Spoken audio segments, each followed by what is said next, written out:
Assalomu alaykum, hurmatli kuzatuvchilar, hurmatli O'zbekiston xalqi. Men Ravshan Hamjanovich, Shahzod Uzoqov, ya'ni gol taxallusi bilan tanilgan MMA aralash jang san'at ustasi sportchimiz advokat hisoblanaman. Hozir shu kunga qadar O'zbekistonimizda dolzarb mavzu bo'lib kelgan, ya'ni gold mavzusi bo'yicha bir bayonot bermoqchiman. Goldni shu kunga qadar barcha tergov va sud jarayonlari o'z nihoyasiga yetdi va nihoyasiga ko'ra gold o'zi qilgan qilmishlari bilan aybli deb topilib 5 yil muddatga ozodlikdan mahrum qilish jazosi tayinlandi.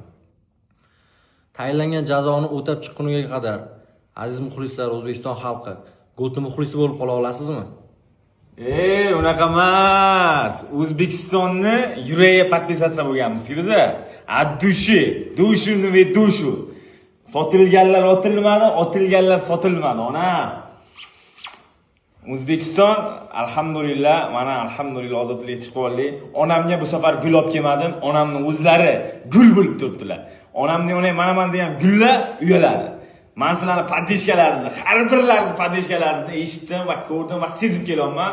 Sizlarga rahmat, kattakon. Sizlar bilan hali inshaalloh butun dunyoga O'zbekistonning bayrog'ini, O'zbekistonning nomini eshitgan payti badanni bijillatib o'tgan qilamiz inshaalloh.